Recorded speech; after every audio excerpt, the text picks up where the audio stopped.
અલગ અલગ બધાને જમવાનું બધી વ્યવસ્થિત છે, બધાને પાણી બાણી બા તે બધું સરસ સરસ, બધે ક્યાંય કોઈ દુખી કે કોઈ હેરાન નથી. દ્વારકા વાળાની દયા છે તો થાક લાગે જ નહીં. આ નવજુવાનિયાનું કહેવું છે. ઠાકર ને ઠાકર કરતા હિલાવી ભાઈ. 6 વર્ષથી આવું હું હાલીનું. અસલે મારો કાનો 5 વર્ષનો, અરે તારી રાજા 7 વર્ષની રે, કે જોડી કે મજા મસે રે ગીરધારી. દેવું હોય તો દકો આવે, બાકી બેઠા ના બોલાવે. મળ્યો હારે હોય તો તારંગદાર કાપો ગાડે.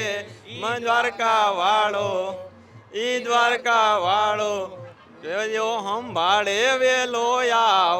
હોળી ધૂળેટીનો આવ્યો અવસર, મનડું માડું મલકાય, રંગ રંગવા કૃષ્ણ સંગ, આજે ભક્તોનો સાગર દ્વારકામાં છલકાય.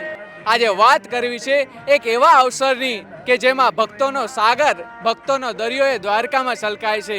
એક એવો અવસર કે જેમાં ભક્તો તો હોય છે પણ તેમની સેવા કરવા માટે તેટલા ને તેટલા સેવા ભાવિકો પણ હોય છે. એક એવો અવસર કે જેમાં ભક્તોની સાથે સાથે ભાવિકો, દ્વારકા વાળો આપણો રાજા રણછોડ પણ તેમની સાથે સાથે કોઈક ને કોઈક સ્વરૂપે ફરે છે. નમસ્કાર મિત્રો, હું છું મયુર ગઢવી અને સ્વાગત છે તમારું અમેઝિંગ દ્વારકામાં. આજે આપણે આવી પહોંચ્યા છીએ રિલાયન્સ કેમ્પમાં. તો ચાલો અહીં ભક્તો સાથે મુલાકાત લઈએ, ભક્તોના કેવા કેવા પ્રતિસાદો મળે છે તે પણ જાણવા છે અને અમેઝિંગ દ્વારકાની ઓડિયન્સને પણ બતાવવા છે. તો ક્યાંથી આવ્યા છો મોટાભાઈ? રાજકોટ. છેક રાજકોટથી આવ્યા છો. અત્યાર સુધીનો કેટલો કિલોમીટરનો સફર ખેડ્યો છે? આઈ થિંક 115-20 જેટલો. 150 ઉપર 15-20 કિલોમીટર એટલે 170 કિલોમીટર જેટલો તમે સફર, 170 કિલોમીટર જેટલો તમે સફર ખેડ્યો છે. વચમાં કેવા કેવા અનુભવો રહ્યા છે? વચમાં અનુભવ બહુ સારા રહ્યા છે અને સેવા માટે ભક્તો બહુ જાજા ઉમટી પડ્યા છે અને બહુ આપણને સારો છે રિસ્પોન્સ. પહેલી વખત જ તમે આ દ્વારકા પગપાળા યાત્રા કરીને આવ્યા છો કે આની પહેલા પણ ક્યારે આવ્યા છો? ત્રીજું વર્ષ છે. 3 વર્ષથી સતત આવી રહ્યા છીએ. છેલ્લા 3 વર્ષથી સતત તમે દ્વારિકાના દરબારમાં રાજા ધીરાજને લાડ લડાવવા માટે આવી રહ્યા છો. કેવા કેવા અનુભવો રહ્યા છે? પહેલા તમે જ્યારે આવ્યા હતા અને આ વખતે આવો છો, શું નવું દેખાય છે, શું અલગ દેખાય છે? દર વખતેની જેમ હોય છે, વર્ષે વર્ષે થોડું થોડું વધતું જાય છે. આ બધું માણાની જે ભક્તિ હોય એ બધું વધતું જાય. દર વર્ષે ઠાકરના દરબારમાં ભક્તો, ભાવિકો અને સેવિકોનો જે દોર છે, જે સેવિકો છે તેમની સંખ્યા વધતી જઈ રહી છે. આપણી સાથે બીજા ભાઈ પણ છે, તેમને પણ પૂછશું કેવા અનુભવ રહ્યા છે દ્વારકા નગરીના. અનુભવમાં તો બધું સારું ચાલે ભાઈ. બધી વસ્તુમાં સેવાવાળા એટલા આવે છે માણસો અને રસ્તા અત્યારે સારા છે, પહોંચવામાં કાંઈ વાંધો આવતો નથી. તમે બધા ભાઈબંધો સાથે આવ્યા છો.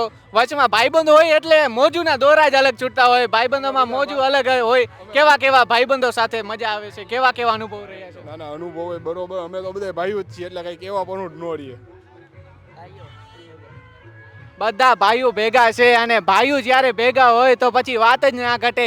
આ છે આપણો દ્વારિકાનો દરબારમાં આવતા ભક્તો અને એ ભક્તો માટે દ્વારકાધીશ કોઈક ને કોઈક સ્વરૂપે તેમની રક્ષા માટે સાથે જ હોય છે. તમારું અમેઝિંગ દ્વારકામાં જોડાવા બદલ ખૂબ ખૂબ આભાર. બોલો દ્વારકાધીશની જય. દ્વારકાધીશ માજી. જય દ્વારકાધીશ, જય દ્વારકાધીશ. ક્યાંથી આવ્યા છો? રાજકોટથી. રાજકોટ છેકથી આવ્યા છો. અત્યાર સુધીના કેવા કેવા અનુભવો રહ્યા છે તમને આ દ્વારકાની પદયાત્રામાં? સરસ, બધા સરસ સરસ જ અનુભવ આવ્યા છે. પહેલી વખત જ આવ્યા છો કે આના પહેલા પણ તમે અહીં આવ્યા છો? 2 વર્ષથી આવી છે. ગયા વર્ષે આવ્યા હતા, પાછા ઓણ આવ્યા છે. ગયા વખતે પણ આવ્યા હતા અને આ વખતે પણ આવ્યા છે. ખૂબ જ આનંદ આવી રહ્યો છે. ગયા વખતે અને આ વખતેમાં તમને શું શું ફેર જોવા મળી રહ્યું છે? અમને બહુ આનંદ છે. ભગવાને બહુ સુખ શાંતિ આપી છે, પ્રજાને સદબુદ્ધિ આપી છે, આપણને માલ બધાયમાં ભગવાને બહુ શાંતિ આપી છે. બધા લોકો ફૂલડોલ ઉત્સવની ઉજવણી માટે દ્વારકા જઈ રહ્યા હોય છે. તમે આ વખતે દ્વારકાધીશ પાસે શું માંગવા જઈ રહ્યા છો? ભગવાન આગળ આનંદ માંગી, બાકી કાંઈ નહીં, કોઈ જાતનું નહીં. ભગવાનનો ભાવ માંગી. તમે કેટલા લોકો સાથે આવ્યા છો આ વખતે? અમે 7 જણા આવ્યા છે, આડોશી પાડોશી બધા. 2 બહેનો અમે છે ને બાકી આડોશી પાડોશી અમારા બધા.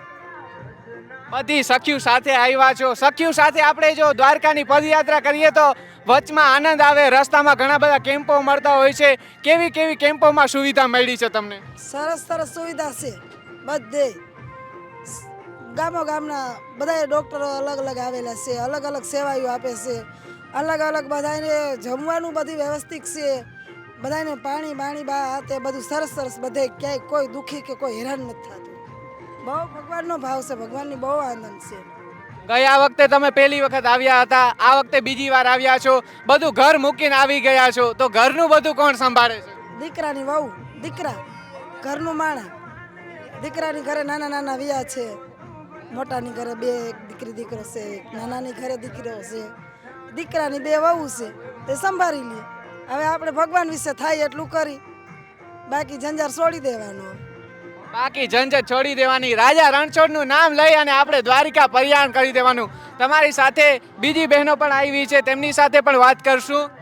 આજે કાનુડાનો અવસર છે, કાનુડાની ભક્તિમાં બધા ભક્તો છે લીન થઈ ગયા છે. કેવા કેવા ભાવિકો રસ્તામાં જોવા મળે છે, કેવો આનંદ થઈ રહ્યો છે? આનંદ થઈ રહ્યો છે અને અસલ ભાવિકો બધા છે. હું 6 વર્ષથી આવું હાલી, 6 વર્ષથી આવું હું હાલી, હું અસલ આનંદ આવે. અને ઘરે અમે આ બધી સખી ભેરી થઈને સાંજે રણછોડ આવીને ધૂને જ ગાય રાતે નવરી થઈ ગઈ. અને આમાં ખૂબ જ આનંદ આવે. જ્યારે આવું કે બેહી ત્યાં બધી વ્યવસ્થા થઈ જાય, દવાની બધી, જમવાની પાણીની બધી. રાજા રણછોડનું નામ લઈને નીકળીએ એટલે બધી જ આપણી મનોકામના હોય છે તે પૂરી થઈ જાય છે. આપણી બધી જે વિશ હોય છે એ પૂરી થઈ જાય છે. એવું કહેવાય છે કે માંગે 20 આપે 30 ને જય દ્વારકાધીશ. તમે રાજા રણછોડના ઘણા બધા ગીતો ગાતા હશો, સત્સંગમાં જતા હશો, તો આજે અમેઝિંગ દ્વારકાની ઓડિયન્સને પણ રાજા રણછોડનું દ્વારકાધીશનું એક ભજન કીર્તન સંભળાવી દો. એ મારો કાનો 5 વર્ષનો, અરે તારી રાધા 7 વર્ષની રે, કે જોડી કે મજામાં છે રે ગીરધારી. હરે મારો કાનો છે ખેલાડી, અરે મારો કાનો છે ખેલાડી. હવે તારી રાધા છે અભિમાની રે, કે જોડી કે મજામાં છે રે ગીરધારી. હરે મારા કાનાને માખણ ભાવે, અરે તારી રાધાને સૂર્યમાં ભાવે રે, કે જોડી કે મજામાં છે રે ગીરધારી. હરે મારો કાનો 5 વર્ષનો, અરે તારી રાધા 7 વર્ષની રે, કે જોડી કે મજામાં છે રે ગીરધારી. અરે મારા કાનાને મોરલી વાલી, હરે મારા કાનાને મોરલી વાલી. હરે તારી રાધાને ખંજરી વાલી રે, કે જોડી કે મજામાં છે રે ગીરધારી. વાહ વાહ, આવી માવડીઓ જ્યારે રાજા રણછોડના ભજન કીર્તન ગાતી હોય ત્યારે દરેક ભાવિકના મોઢે એક મોઢા પર સ્માઇલ આવી જાય છે અને તે પણ રાજા રણછોડના તે ભક્તિમાં લીન થઈ જાય છે. ખરેખર જ્યારે આવી માવડીઓ આપણને રાજા રણછોડના દ્વારકાધીશના ભજન કીર્તન સંભળાવે છે ત્યારે આપણી સંસ્કૃતિ છે તે મહેકી ઉઠે છે. તમારું અમેઝિંગ દ્વારકામાં જોડાવા બદલ ખૂબ ખૂબ આભાર. કેમ્પમાં ઘણા નવજુવાનિયા પણ આવ્યા છે, તો આપણે એમની સાથે પણ વાત કરશું. જય દ્વારકાધીશ. જય દ્વારકાધીશ. જુઓ છો ને મિત્રો, આ નવજુવાનિયાનો ઉત્સાહ. ક્યાંથી આવ્યા છો તમે? રાજકોટ થી બધા ભાઈબંધો ભેગા જ આવ્યા છો? આ બધા જોડે આવ્યા છીએ. કેટલા દિવસ થયા છે તમને અહીં આવતા? 3જો દિવસ છે. 3જો દિવસ છે. તમે નવજુવાન છો અને આપણે ભારતના નવજુવાનોમાં તો શક્તિ રહેલી છે. કેટલોક થાક લાગ્યો છે બધાને? નહીં, જરાય નહીં હો ભાઈ, થાક જેવું કઈ છે જ નહીં. દયા છે. દ્વારકા વાળાની દયા છે તો થાક લાગે જ નહીં. આ નવજુવાનિયાનું કહેવું છે. તમે પહેલી વખત જ આવ્યા છો કે પહેલા પણ આવેલા છો? પહેલી વખત. દર વખતે અમે આવીએ છીએ, પછી સેવા કરવા આવીએ છીએ. આજે વખતે પગતાળ વાળીને આવ્યા છીએ. દર વખતે સેવા કરવા આવે છે અને આ વખતે પહેલી વખત વિચાર બનાવ્યો કે આ વખતે ચાલીને જવું છે. તો તમારો આ પ્લાન કેવી રીતે બન્યો કે અમારે ચાલીને જવું છે આ વખતે? પ્લાન એ રીતને હતો કે ભાઈ બધા લોકો વિચારતા હતા કે ભાઈ આપણે દર વર્ષે હાલીને જઈએ, આજ વખતે કંઈક નવું કરીએ. તો બધા એક ગ્રુપ સર્કલમાં વાતચીત કરતા હતા ઘણા ટાઈમથી કે ભાઈ આપણે જવું છે. પણ હુકમ નહોતો થતો. તેમ છતાંય બધાએ હિંમત કરી, બધા એનો જુસ્સો વધારીને બધા હિંમત કરીને આવ્યા છે. દર વખતે વિચારતા, પણ આ વખતે જ્યારે વિચાર્યું ત્યારે કાળિયા ઠાકરનો હુકમ થયો અને તેઓ પગપાળા ચાલતા થયા. તમે રસ્તામાં આવ્યા, ઘણી બધી વાતો થતી હોય, ભાઈબંધો સાથે કેવી રીતે હસતી મજાક થતો હતો રસ્તામાં જ્યારે તમે આવતા ત્યારે? ફૂલ જલસા ઠાકર ને ઠાકર કરતા હિલાવી ભાઈ. ઠાકર અને ઠાકર કરતા આવે અને ઠાકરના નામ લેતા લેતા તમારી સાથે ઘણા બધા સંઘો પણ ચાલતા હશે. કેવા કેવા લોકો જોવા મળ્યા છે તમને રસ્તામાં? ઘણા શ્રદ્ધાળુ, અમુક લોકો અમદાવાદથી સાયકલ લઈને આવ્યા છે, અમુક લોકો હાલીને આવ્યા છે, ધંધુકા ધોળકા ત્યાંથી લોકો હાલીને આવ્યા છે. 500 કિલોમીટર હાલીને ભાઈ અહીંયા આવ્યો છે. તમારી સાથે બીજા પણ નૌજવાન તમારા ભાઈબંધો આવેલા છે, તેમની સાથે પણ આપણે વાતચીત કરશું, તેમની સાથે પણ વાતચીતનો દોર આગળ વધારશું. મિત્રો, તમે ક્યાંથી આવ્યા છો? રાજકોટથી છો? રાજકોટથી ભાઈબંધો છે બધાય. બધા રાજકોટ સિટીમાંથી આવ્યા છો. તો તમને રાજકોટમાંથી જ્યારે આજે તમે દેવભૂમિ દ્વારકામાં આવી રહ્યા છો, કેવી લાગે છે દેવભૂમિ દ્વારકા? ફૂલ મોજ મજા જ આવ્યા રાખે. અહીંના જે સેવા ભાવિકો છે, સેવા કેમ્પમાં સેવા આપી રહ્યા છે, તેમનો લાભ લીધો છે? હા લીધો. કેવા કેવા લોકો જોવા મળ્યા છે? કેવી સેવા જોવા મળી છે? ફૂલ બધાય પોતાની રીતના પોતાની યથાશક્તિ પ્રમાણે સેવા કરી રહ્યા છે. નાના માણસો પણ પોતાની રીતના યથાશક્તિ પ્રમાણે પોતાની રીતે સેવા કરી રહે. સેવામાં કંઈ કમી નથી રાખતા. હા, ઠાકરના રાજમાં ક્યાં કંઈ ઘટે છે? આ બધા જ નૌજવાન છે. આપણે એમની પાસેથી જ્યારે આજે તેઓ ઠાકરના રાજમાં આવ્યા છે તો ઠાકરનું એક ગીત સાંભળવાનું તો થાય જ છે.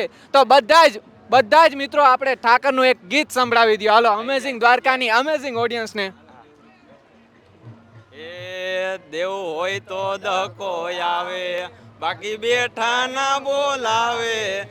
મળ્યો હારે હોય તો તારંગદાર કા પોગાડે.